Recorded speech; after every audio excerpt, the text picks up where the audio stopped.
Shalom, selamat berjumpa kembali di dalam khotbah singkat melalui YouTube dan media sosial lainnya.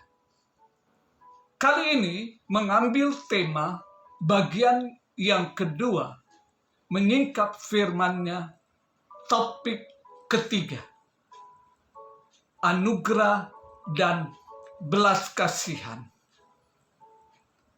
Anugerah dan belas kasihan memiliki arti implikasi yang penting bagi seseorang, baik yang baru pertama menerima Tuhan Yesus sebagai Tuhan dan Juru Selamat, maupun bagi umat percaya yang sudah lama di dalam Tuhan.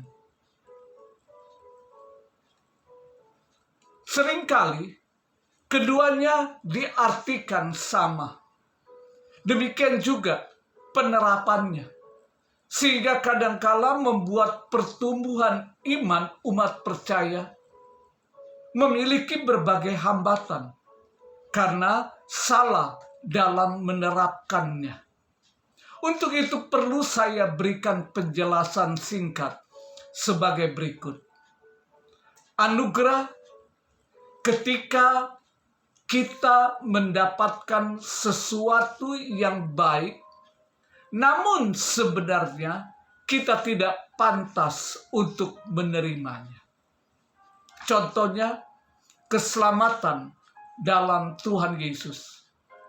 Sebagai orang berdosa, sudah selayaknya kita dihukum dan masuk neraka. Namun anugerah Allah berlaku atas orang berdosa. Jika kita mengakui dosa dan menerima Tuhan Yesus sebagai Tuhan dan Juru Selamat pribadi, maka kita beroleh anugerah keselamatan dari Allah. Ini merupakan anugerah Allah kepada umat manusia. Belas kasihan ketika kita terhindar dari satu kejadian atau peristiwa buruk yang kita lakukan sendiri, baik sadar maupun tidak kita sadari, akan berakibat suatu malapetaka. Namun Tuhan menunjukkan kemurahan hatinya. Contoh, terhindar dari kecelakaan, baik akibat kelalaian kita maupun orang lain. Kehidupan umat percaya acap kali jatuh dan bangun dari kehidupan dosa. Namun kita memperoleh belas kasihan, kemurahan Allah, kita diampuni dosanya. Ini merupakan belas kasihan Allah. Tuhan memberikan kepada umat percaya baik anugerah dan belas kasihan yang tidak terbatas, asalkan dalam periode anugerah. Berikut adalah masing-masing ayat firman Tuhan yang berkaitan dengan anugerah dan belas kasihan.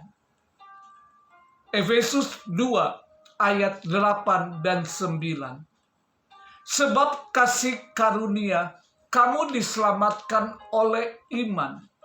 Itu bukan hasil usahamu, tetapi pemberian Allah. Itu bukan hasil pekerjaanmu. Jangan ada orang yang memegahkan diri. Sedangkan belas kasihan saya ambil dari Yesaya pasal 41 ayat 13.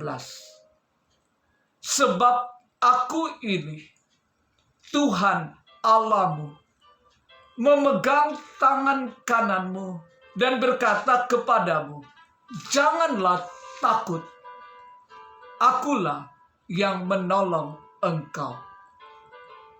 Pada firman Tuhan dalam kitab-kitab lain, Seringkali disebutkan anugerah Allah dengan ungkapan kasih karunia. Belas kasihan diungkapkan dengan kasih setia dan lain sebagainya. Lebih lanjut, saya jelaskan sebagai berikut. Anugerah Tuhan berlaku atas kita agar kita tidak lagi diperbudak oleh dosa. Roma pasal 6.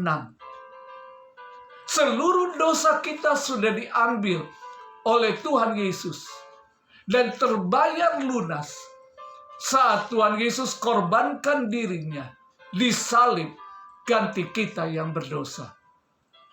Satu kali pengorbanan cukup menyelesaikan pengampunan dosa umat manusia. Belas kasihan datang agar kita termotivasi untuk memiliki belas kasihan kepada sesama manusia, khususnya orang berdosa. Dan kita memilih hidup tidak lagi hidup hanya untuk diri sendiri, namun bagi Kristus yang sudah berkorban bagi kita. Belas kasihan dimaksudkan untuk lebih dari sekedar menangani masalah dosa. Namun umat percaya diberi kesempatan, dimotivasi oleh kuasa kasih yang sempurna untuk menjadi seperti Yesus. Misalnya Paulus menyadari bahwa Allah telah memilih untuk memberkati hidupnya dengan kasih karunia untuk membentuknya menjadi satu wadah kehormatan dan pelayanan bagi sesama manusia. Dan dia tahu jika dia terlepas dari masa lalunya yang mengerikan, dipilih oleh Tuhan sebagai orang yang dipakai untuk menyelamatkan manusia dan jiwa yang terhilang. Maka siapapun juga, termasuk Anda dan saya, umat percaya, bisa menjadi pekerja yang berbuah bagi Kristus. Sebagai kesimpulan, umat percaya tidak akan pernah menghadapi hari-hari selama hidup di dunia ini tanpa anugerah dan belas kasihannya. Karena itu selaku umat percaya, kita hidup di dalam Kristus. Oh, haleluya, puji nama Tuhan. Langkah implementasi adalah umat percaya belajar untuk menjadi seperti Yesus. Bisakah? Memungkinkankah? Jawaban bisa dan jelas memungkinkan.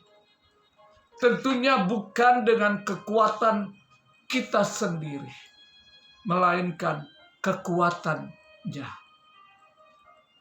Silakan kunjungi YouTube Berti Wauruntu dan cari khotbah singkat saya yang berserikan pemuritan yang sejati. Engkau akan tahu jalan keluarnya. Pada topik ini, praktekkan prinsip kemitraan, partnership principle. Prinsip kemitraan adalah prinsip kerjasama antara kita selaku umat percaya dengan Tuhan Yesus sebagai pemilik atas hidup kita. Galatia 2 ayat 20. Tuhan sebagai mitra yang akan menyediakan anugerah dan belas kasihannya kepada umat percaya dalam melakukan tugas dan aktivitasnya setiap hari dan berhasil. Sedangkan umat percaya sebagai mitra Tuhan Yesus, melakukan aktivitasnya sebagai pekerjanya, agar terus menghasilkan buah, yaitu buah kekekalan yang membawa umat percaya, Anda dan saya, kepada kehidupan yang kekal. Roma 6 ayat 22. Tuhan Yesus memberkati.